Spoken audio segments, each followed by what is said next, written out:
I'll just tell you, like, this, I'm sorry, guys, if you want me to be libbed up about this, like, I can't lie to you. It just hurts to see something so obvious. All my enthusiasm is gone. Like, I'm so deflated. Not that it matters. I mean, I'm one guy who gives a shit. Like, it honestly feels like they saw a crumb of momentum and then thought, oh my God, like, we have this in the bag. Let's not change anything. You got to get libbed up again, bro. Woo, neoliberalism. Hell yeah, let's go. Judging by the clips that came up earlier, she's not gonna say anything crazy on Israel. Okay, Dana Bash is a massive Israel dick rider. Madam Vice President, Governor Walz, thank you so much for sitting down with me and bringing the bus. You have less time to make your case to voters than any candidate in modern American history. The voters are really eager to hear what your plans are. If you are elected, what would you do on day one in the White House? Well, there are a number of things. I will tell you, first and foremost, one of my highest priorities is to do what we can to support and strengthen the middle class. I think, sadly, in the last decade, we have had in the former president someone who has really been pushing an agenda and an environment that is about diminishing the character and the strength of who we are as Americans, really dividing our nation, and I think people are ready to turn the page on that. So what would you do day one? Day one, it's going to be about, one, implementing my plan for what I call an opportunity economy. I've already laid out a number of proposals in that regard, which include what we're going to do to bring down the cost of everyday goods, what we're going to do to invest in America's small businesses, what we're going to do to invest in families, for example, extending the child tax credit to $6,000 for families for the first year of their child's life, to help them buy a car seat, to help them buy baby clothes, a crib. There's the work that we're going to do that is it about feels like she's playing catch up. in the American family around affordable housing, a big issue in our country right now. So there are a number of things on day one. What about you? Well, I'm excited about this agenda, too. As I said, the idea of inspiring America to what can be. And I think many of these things that the Vice President's proposing are things that we share in values. And the child tax credit is one we know that reduces childhood poverty by a third. We did it in Minnesota to have a federal partner in this. Unbelievable, I think, in the impact that we can make. One of your campaign themes is we're not going back. But I wonder what you say to voters who do want to go back when it comes to the economy specifically, because their groceries were less expensive, housing was more affordable when Donald Trump was president. Well, let's start with the fact that when Joe Biden and I came in office, during the height of a pandemic, we saw over 10 million jobs were lost. People, I mean, literally, we were all tracking the numbers. Hundreds of people a day were dying because of COVID. The economy had crashed. In large part, all of that because of mismanagement by Donald Trump of that crisis. When we came in, our highest priority was to do what we could to rescue America. And today, we know that we have inflation at under 3%. A lot of our policies have led to the reality that America recovered faster than any wealthy nation around the world. But you are right. Prices, in particular for groceries, are still too high. The American people know it, I know it. The steps that you're talking about now, why haven't you done them already? Well, first of all, we had to recover as an economy, and we have done that. I'm very proud of the work that we have done that has brought inflation down to less than 3%. The work that we have done to cap the cost of insulin at $35 a month for seniors. Donald Trump said he was going to do a number of things, including allowing Medicare to negotiate drug prices. Never happened. We did it. So now, as I travel in the state of Georgia and around our country, the number of seniors that have benefited. I was in Nevada recently, a grandmother who showed me her receipts. And before we capped the cost of insulin for seniors at $35 a month, she was paying hundreds of dollars, up to thousands of dollars a month for her insulin. She's not doing that any longer. You maintain Bidenomics is a success. I maintain that when we do the work of bringing down prescription medication for the American people, including capping the cost of the annual cost of prescription medication for seniors at $2,000, when we do what we did in the first year of being in office to extend the child tax credit so that we cut child poverty in America by over 50%, when we do what we have done to invest in the American people and bringing manufacturing back to the United States so that we created over 800,000 new manufacturing jobs, bringing business back to America. What we have done to improve the supply chain so we're not relying on foreign governments to supply American families with their basic needs, I'll say that that's good work. There's more to do, but that's good work. I want to get some clarity on where you stand on some key policy issues. Yeah, it's a hard. These are hard energy questions. is a That's why big she was one. avoiding interviews. When you were in Congress, you supported the Green New Deal. And in 2019, you said, quote, "There is no question I'm in favor of Do I banning consider this a fracking." populist ticket? Fracking, as you No. know, is a pretty big issue, particularly in your must-win state of Pennsylvania. Sure. Do you still want to ban fracking? No, and I made that clear on the debate stage in 2020, that I would not ban fracking. As vice president, I did not ban fracking. As president, I will not ban fracking. In 2019, Why I is believe, fracking a big issue? in Western Pennsylvania. You said you were asked, would you commit to implementing a federal ban on fracking on your first day in office? And you said, there's no question I'm in favor of banning fracking. So yes. So it changed in that campaign? In 2020, I made very clear where I stand. We are in 2024, and I've not changed that position, nor will I going forward. I kept my word, and I will keep my word. What made you change that position at the time? Well, let's be clear. My values have not changed. She wants to win I believe it Pennsylvania. is very important that we take seriously what we must do to guard against what is a clear crisis in terms of the climate. And to do that, we can do what we have accomplished thus far. The Inflation Reduction Act, what we have done to invest, by my calculation, over probably $1 trillion over the next 10 years, investing in a clean energy economy. What we've already done, creating over 300,000 new clean energy jobs. That tells me, from my experience as vice president, we can do it without banning fracking. In fact, Dana, I cast the tie-breaking vote that actually increased leases for fracking as vice president. So I'm very clear about where I stand. And was there some policy or scientific data that you saw that you said, oh, okay, I get it now? What I have seen is that we can grow and we can increase a thriving clean energy economy without banning fracking. Okay. Another issue, big one, is immigration. As vice president, you were tasked with addressing the root causes of migration in southern countries and Northern part of Central America. the northern part Yeah. of Central America that deals with, that Still gonna affects lose. the southern border So of funny. the U.S. After During all the this, she's going to lose Biden-Harris Pennsylvania. I'm going to die. There were record numbers of illegal border crossings. Why did the Biden-Harris administration wait 3.5 years to implement sweeping asylum restrictions? Well, first of all, the root causes work that I did as vice president, that I was asked to do by the president, has actually resulted in a number of benefits, including historic investments by American businesses in that region. The number of immigrants coming from that region has actually reduced since we began that work. But I will say this, that Joe Biden and I and our administration worked with members of the United States Congress on an immigration issue that is very significant to the American people and to our security, which is the border. And through bipartisan work, including some of the most conservative members of the United States Congress, a bill was crafted, which we supported, which I support.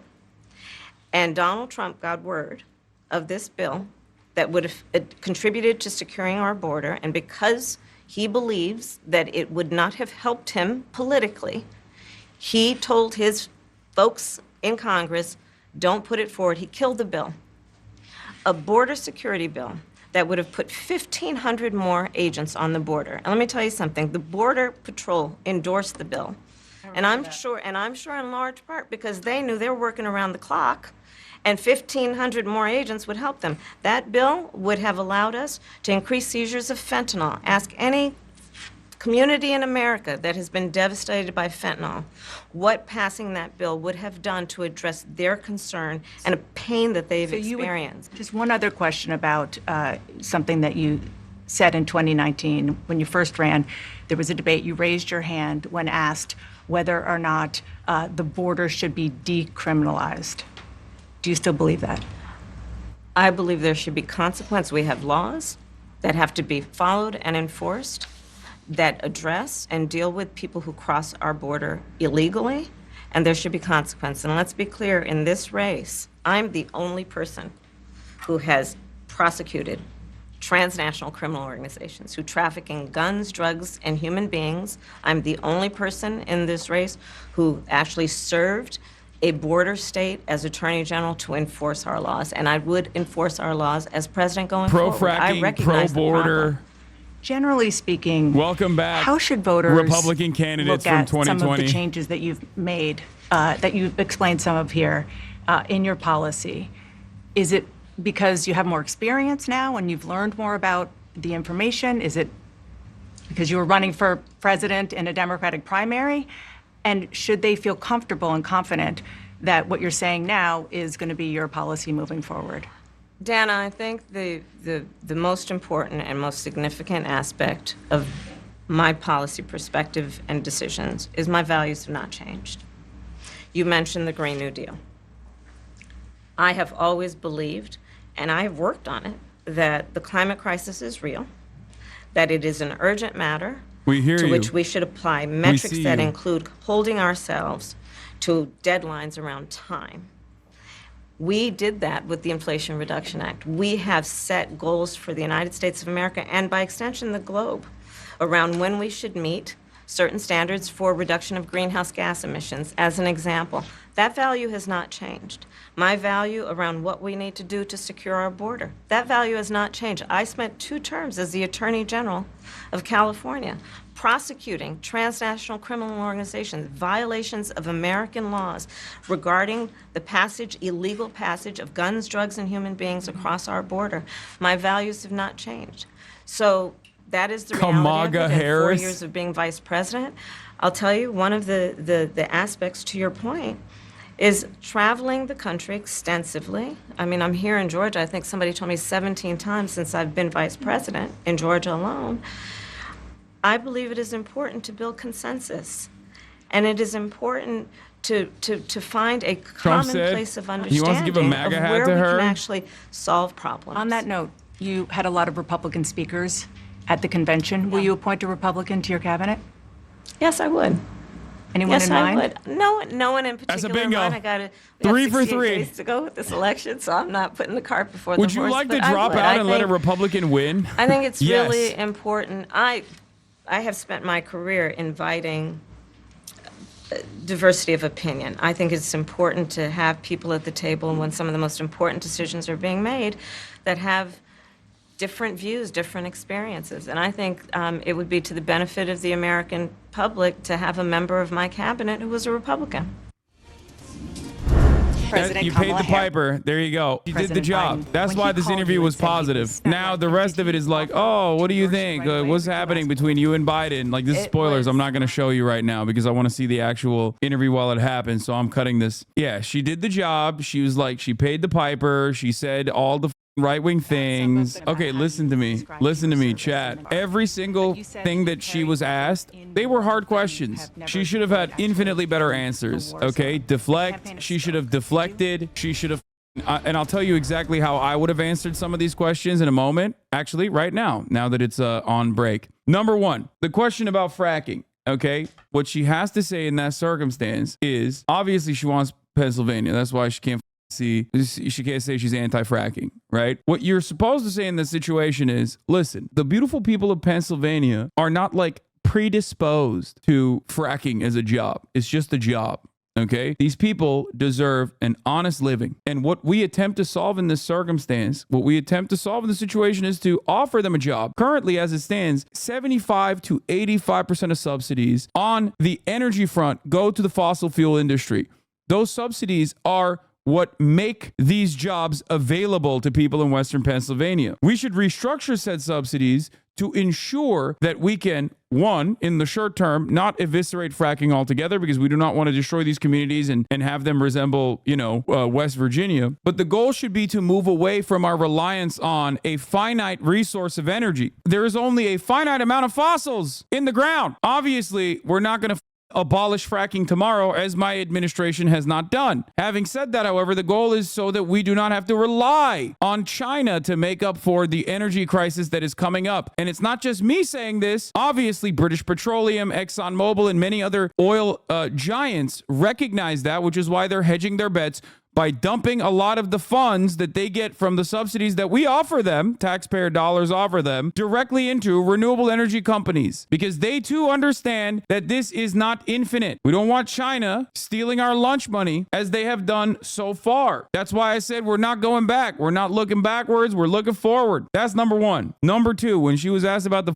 border bill, oh my Lord, dude. Listen, completely ceded ground to Republican commentary at this point. It's just literally just fascism light. The idea that like, oh, I am super strong against, criminals, whatever.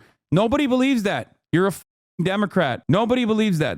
It's so stupid. If you're gonna have this if you're gonna receive this question, the least you should do is to turn around and say something along the lines of, a lot of Americans have been misguided by Republican hysteria on this issue of the border. America is a nation of immigrants.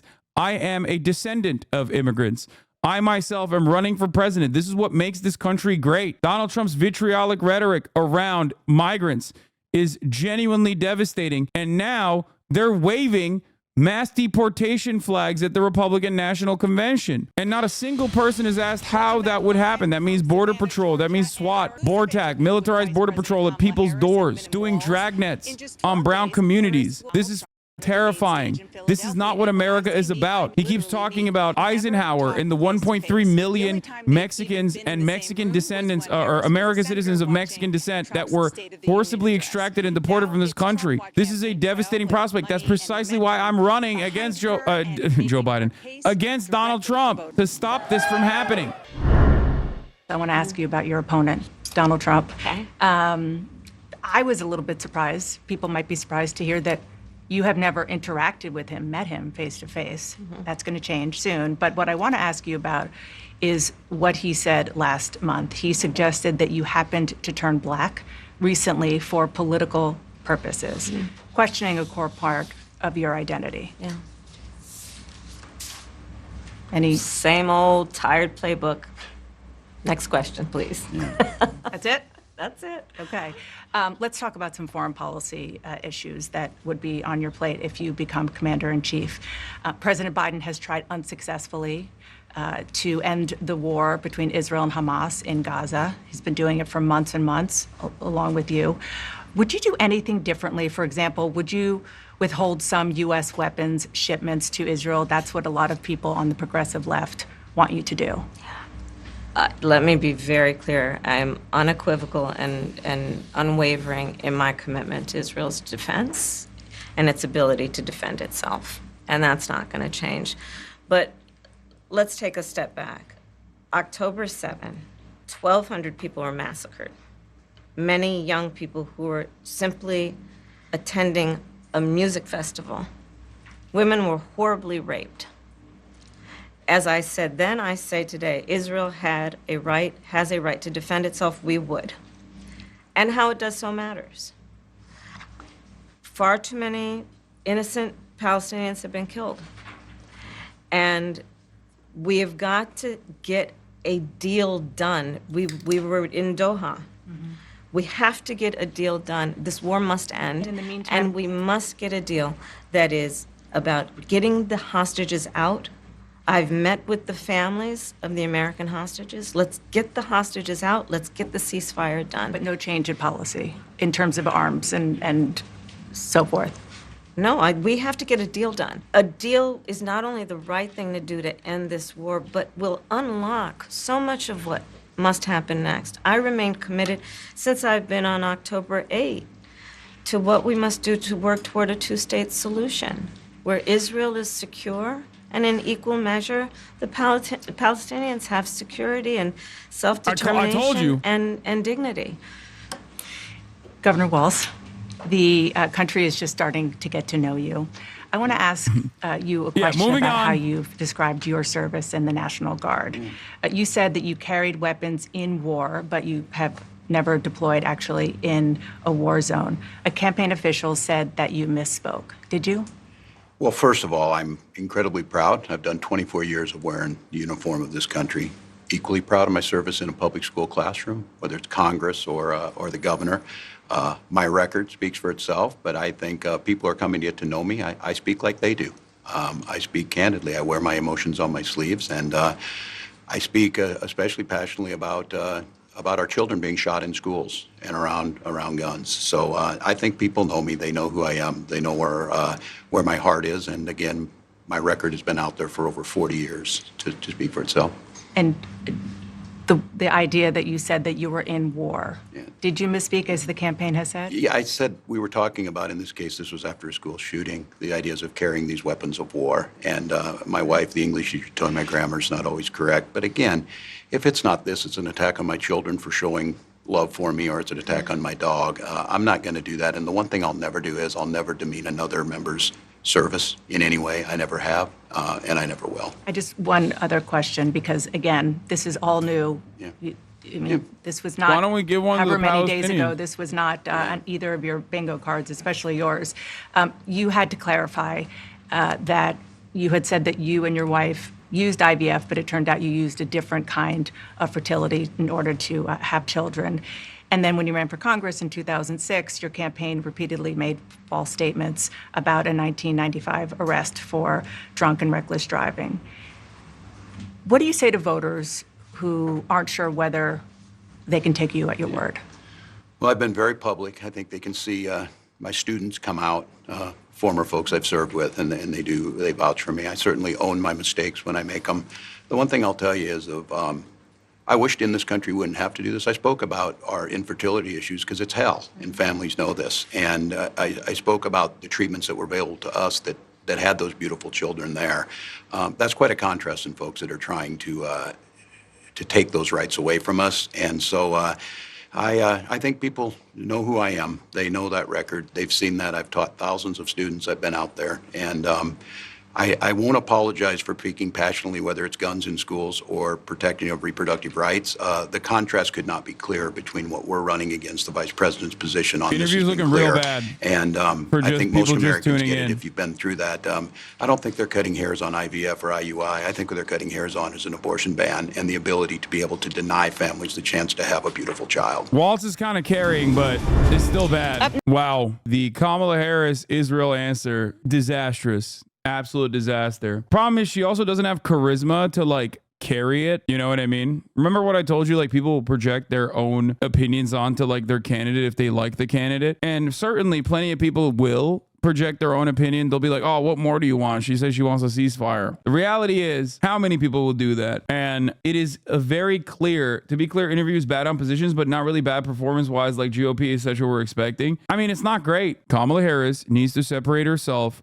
from Joseph Robinette Brandon. Joseph Robinette Brandon is objectively unpopular on the issue of Israel. Kamala Harris currently is unpopular on Israel. She will only become less popular on Israel as time goes on, as she has moments like this one. Of course, Dana Bash is going to ask an Israel-related question. So far, we got she's pro-fracking, pro-border wall, you know, she talked about how prosecutorial she was as a cop, and on top of that said that she wants a Republican cabinet. She's open to having a Republican member in her cabinet, and also she is staying the course on Israel. She then she said this. There it is. So no change on policy. Dana specifically asked, so no weapons transfers, like no arms embargo or anything like that. Harris said no change of policy. She said no change of policy. No, we need to get a deal done. From a recent YouGov poll regarding military aid to Israel, America should decrease military aid 35%, maintain current level 25%, increase military aid 20%. She also then said, mass rapes were happening on young people by Hamas terrorists and yada, yada, yada. Once again, obviously, no shift in policy, no shift in tone. She is completely cemented. So 65% don't want a decrease in military spending. I love that. That's one way to look at this poll. The other way to look at it is the plurality wants no military or a decrease in military aid in this situation means like we have to stop giving arms transfers to Israel, okay, until the ceasefire proposal is done. I've seen this actual proposal. I've seen the actual YouGov poll, and I've seen all of these other polls that have been conducted. People immediately responded to me on my tweet with this dumb CNN title. She would lose a lot of votes if she were to say she favors an arms embargo. Welcome back. And this is based on a Live CNN from poll Savannah, yesterday. Georgia, Thank and God we our spent 3 exclusive hours looking at interview. that CNN poll earlier where we found the majority of Americans want to stop weapons transfers to Israel. That same fucking poll shows that. They are lying about it. Bro, I swear to God, like, people just don't understand. Like, the Democratic Party doesn't understand that, like, a big part of the reason why people were excited was because she wasn't Biden, which meant that she was going to be more dynamic and potentially even change some of these policies that Biden was running on. Okay, one of those policies was Israel-Palestine as well. They're banking on the idea that people just simply aesthetically are excited that it's no longer Biden. And also simultaneously banking on the idea that Republicans don't have enough oppo on Kamala Harris and were caught with their dicks out in the wind, pissing against the goddamn wind, and they don't have enough time to develop enough attacks against Kamala Harris, which to a certain degree is true. And therefore, her approval ratings will just soften from this point on, and she will skirt by. The problem is they expect progressives won't vote for Trump. I mean, it's true. And progressives won't vote for Trump. So they're just literally banking on picking up as many never Trumpers as they possibly can pick up and hope that like her zero swag candidacy will be enough to get a bunch of young people of color to go out and vote. I mean, so far polls show she's getting there. But if you think that this interview is good, you have to be Aaron Rupar. I don't think it's good at all. I think she does not have the oomph necessary to carry across tepid neoliberal policies, okay? Like, you need to be Barack Obama to be able to do that. Barack Obama 2012. Right now, Kamala Harris, at the very least, needs to be Barack Obama 2008. Because if she doesn't have the rhetorical skills, like the skills of an expert orator, she at the very least needs to make up for it by being like, I'm gonna do things that are gonna help people. Instead, she's cutting away at the momentum that she has by just being like, I'm going to be exactly like Biden, except I'm not old. To be fair, several progressive groups, uncommitted leaders in Detroit, Muslim Women for Harris, have recently said they want people to support and vote for Harris because they feel they can move her in office. I mean, I disagree with them. I don't think they will be able to move her in office at all. I think it's ridiculous. There's no, they said that about Biden too. I mean, who knows? Good luck to them. Okay. I wish him the best. I wish those people the very best. I hope what they are doing is not a fruitless endeavor. Do I believe that you will be able to move her? No. Do I believe that we will be able to move her more than Trump? Again, no. Like the equation is, oh, well, you can't move Trump as well. Yeah, I know. Okay, but neither can you move the Democratic Party. And the equation is becoming clear that it is like nearly identical to the Biden situation in front of us, where it's like they're just firmly committed to these positions. They don't care. They don't want to like make any sort of bold proclamations that might actually captivate a larger voter base. They're not going to do that. They're just going to go with the safe route, what they perceive as the safe route. I'll just tell you like this. I'm sorry, guys. If you want me to be libbed up about this, like, I can't lie to you. It just hurts to see something so obvious. All my enthusiasm is gone. Like, I'm just so deflated. Not that it matters. I mean, I'm one guy who gives a shit. Like, it honestly feels like they saw a crumb of momentum and then thought, oh my God, like, we have this in the bag. Let's not change anything. Madam Vice President, the photograph that has gone viral. You were speaking, one of your grandnieces that you were just talking about was watching you accept the nomination. You didn't explicitly talk about gender or race in your speech, but it obviously means a lot to a lot of people, and that viral picture really says it. What does it mean to you? You know, I am running because I believe that I am the best person to do this job at this moment, for all Americans, regardless of race and gender. But I did see that photograph, and I was the one thing that she's nailing by it. And you're right; it's the back of her head, her two little braids, and then I'm in the front of the photograph, obviously speaking, and it's very humbling. It's very humbling in many ways. Did she talk to you about it afterwards? Oh, she had a lot to talk about. She had a lot. She listened to everything, and she listens to everything. Give you your hot takes? Oh, yeah, definitely. Madam Vice President, Governor Walz, thank you so much for your time. Appreciate it. Thank you. Thank you, Dana. Thank you. Austin is a great example of this because he's going to vote for Kamala Harris no matter what. You know what I mean? He doesn't give a shit.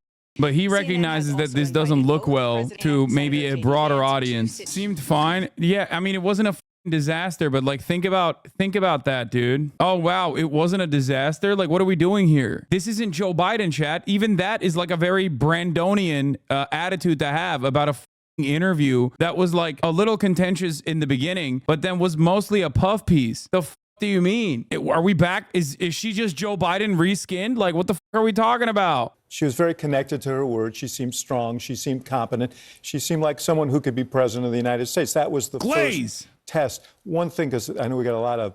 They're going to do Glaze now. They're going to give her props because she went moderate. Honestly, it's just, this literally is because Donald Trump is so... It doesn't matter. Like, that's it. Donald Trump is so... She still has a chance of winning this election. Overall, though, to be fair, I think her lame duck campaign is enough to get across the finish line. I think so, too. If you're like worried, chatters, about nothing other than, making sure that Trump is not president, fear not. The Trump campaign has been bouldering towards death and destruction at a rapid clip. But this, and I repeat myself, like I said, with Joseph Robinette Brandon, and I will repeat myself now with Joseph Robinette Brandon, but in a younger woman's body, should not be a close race at all. Trump got shot and almost killed, and it didn't do anything for his candidacy. Okay, like that is crazy. That's how unpopular he is. People are that committed to hating him. Meanwhile, you can look forward to tepid neoliberalism in our near future. Do you think the flip-flopping is a problem? It should be under normal circumstances, but the Trump campaign is so bad at like messaging anything really that they can't even get that right. I think this interview was very useful as a mask-off moment of what liberals say they are. She admitted that Israel is violating international law, which means that under the Leahy Act, it is illegal to give them weapons, and yet they still are. Laws are nothing but a paper shield to serve the interests of capital. I mean, we already knew that. This really does feel like Hillary 2016. Yeah, except if Hillary didn't have the same level of baggage that she does, she would have defeated Donald Trump. So yes, in that regard, it's like Hillary with like no 30 years of opposition research and like entire fields of conspiracy theories dedicated to her, and with no like her generic Democrat status saves her in this circumstance. She's not like a figure specifically pointed to as like American military might and vengeance and like a technocratic sociopath. Like nobody points to her as that. Now, of course, if she keeps doing interviews like this, more people will point to her as that. But overall, I would say it just really interview. It was basically her stump speech reiterated over and over again. Nothing new there. I told you guys already that she wasn't going to change direction on Gaza. I mean, Hillary was also running on her positive vibes of Obama, whereas Kamala is bringing baggage from Biden's presidency. No, I still think she has a pretty solid shot of winning. Aren't we as progressives a bit of guilty of glazing and overly wish casting the past few weeks? No, I still said we'll wait and see. I haven't seen anything from her. I reiterated that her progressive championing of causes under the Trump administration as a senator was meaningless overall. What was meaningful is what she would do now. Do you think she will pivot her message away from the center in a meaningful way in the near future? Are we cucked to a Joe Biden reskin? No, you are cucked to a Joe Biden reskin. Hopefully she'll carry on some of the good policies of Joe Biden in terms of like being pro-labor and maybe not like taking out Lena Khan. But at this point, I don't even know. Okay? I don't even know. Maybe she'll fire Lena Khan too. Fuck it, YOLO, you know? Why'd you act like it mattered who she picked for VP if you were going to be so uncharitable regardless of picking your preferred candidate? What? Are you fucking stupid? Why are you talking like you're Kamala Harris's best friend or some shit? You're an American citizen, jackass. Do you not have any demands of your goddamn elected representatives? It's just pure team sports for you, huh? Like you don't really care. You don't have any expectations. Like you have no policies that you want. You have no demands from your elected representative. Not saying she's good on everything. What is she good on then in this interview? The right-wing border bill? Is that what you want? Why don't you go vote for the Republicans then? They're even better on the border, chatter. They're the best on the border. They're the border guys. Is it because you're pro-fracking? Once again, Republicans better on fracking. Drill, baby, drill. That's what Donald Trump said. That's a good one. Or is it a Republican cabinet member that you wanted from Kamala Harris? Okay, well, if you get a Republican in office, every cabinet member will be a Republican. What is the good economics that she's advocating for? Child tax credits, expanding the child tax credits? Fine, that's good. You're right. I agree. That is good. That's it? That's what you're voting for Kamala Harris? The expansion of child tax credits? Got it. That seems like a good reason. If JD Vance came out and was like, I'm going to expand the child tax credits by $8,000, you would vote for the Republicans then? Is that what you're going to say? If Trump would place an arms embargo on Israel, but all of his other policies remain, would you vote for him? No. What are you, stupid. One, because he would never do that anyway. He's in the pocket of Miriam Madelson. And two, of course I wouldn't vote for him. What an idiotic statement. Yeah, dude, I'm angry at Kamala Harris for her closeness to Trump's other policies. And you're over here being like, well, you must be a single issue voter on Gaza. You're a idiot. You don't understand anything I'm saying if that's a genuine question that you're asking. I'm not angry at Kamala Harris because she's a black woman or whatever. I'm angry at Kamala Harris because she has a right-wing border bill that she proposed, that she's actively campaigning on, that she's literally also, I'm so super pro fracking, as a matter of fact. These are all things that Republicans are better on. All things that Republicans are better on. Meanwhile, on the other side of it, the only thing we have are tax credits, okay, which is fine, whatever. But it's, again, deregulation and tax credits are the only thing this goddamn neoliberal party will ever advocate for. What the is happening? I'm losing my goddamn mind. We are far right on these issues. Now that we have like immigration wrapped up too, how is this any different than any right-wing party in Europe? Oh, we're pro-trans. That's it. Okay, got it. Well, wait for the next election cycle until they drop trans from the agenda as well. How is everything so conditional? Like they just negotiate how much further right they're going to go every 4 years? Like, what are you talking about? It's crazy. But hey, the media will favor this and they will give her flowers because she went right-wing enough. Okay, they're not going to rip her. Yeah, the funniest part is like, ain't nobody's going to stop calling her a radical communist, by the way. Nobody is stopping. It's like when Nancy Pelosi wrote on that messaging bill where she was like, oh, we're anti-communist. It's like, oh yeah, that really stopped the Republicans from calling you a communist. Again, this race will be lost by Donald Trump. That's it. Because it is literally Joe Biden versus Donald Trump, but this time it's not Joe Biden. It's a younger black woman. So they're hoping that will carry on enough like excitement. How are people in your community seriously asking if there's anything Kamala could do to lose, as though she's so far ahead? I mean, if she keeps being boring and uncharismatic, keeps leaning into like right-wing policies, and the Trump campaign actually turns around and like gets their shit in order, then you could genuinely see an issue. The problem is, like I said, Donald Trump already has all of the people that will vote for him ready to go. It's very difficult for him to pick up extra votes at this point. Very, very difficult, if not impossible. That's why he's going the crank route, because like ain't nobody out here voting for this man. Okay, so overall it's just like if Kamala ends up depressing her own voter turnout, then she's cooked.